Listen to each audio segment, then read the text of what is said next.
Hello, it's Sweet Science Wednesday, and it's the week of Thanksgiving where we need to be thankful for all our many blessings.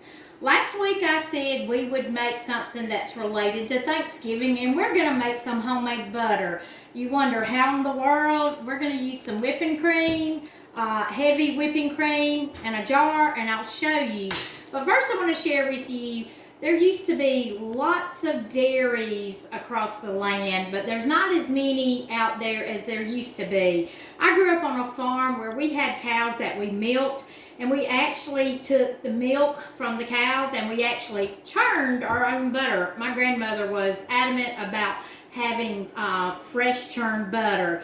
Now, of course, mind you, you can get butter in the grocery store that's salted or unsalted. And of course, what I'm making today is unsalted, so you could throw a little bit of salt in the mix and make it salty if you would like.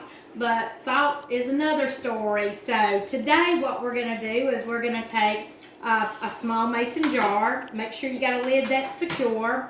We're going to take and fill this container up halfway. And then we're going to put the lid back on the whipping cream, and then we're going to secure the lid on here. Now, I'm not going to shake it the whole time because it takes, when I made some earlier, it took about 20 minutes, but it was in a larger jar. So it would be good to find a plastic mason jar to put it in and let you kids, young people, shake.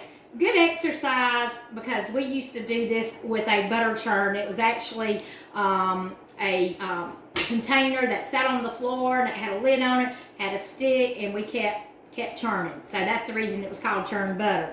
But we keep shaking this, and I'm not going to do it the whole time because, for the simple fact, it took me 20 minutes to do a larger jar. We're going to fast forward, and here's my larger jar, and you see there is butter. I didn't think it was ever going to make, and a very little cream left. So I'm going to take it and I'm going to try to get some of it out.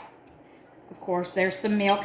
You need to strain it to make sure, but it looks just like butter. I mean, the texture and everything. So guess what? I'm going to be doing some holiday baking, and I'm going to use this that I've already made up, and I'm going to finish up the rest. But this is simple, easy peasy. You know, they talk about the supply chain. There's a lack of things out there. Well, butter's not one of them. But if it was, all you got to do is get the heavy whipping cream and shake, shake, shake. Good exercise for your arms. So make sure to get your parents' permission. But, you know, some homemade butter wouldn't be so bad, especially if you're making things like fresh pound cakes or sweet potato pies. Oh, that would be oh so good. Or even to put on some mashed potatoes. So take the time, look up and learn about how milk is, how we get our milk.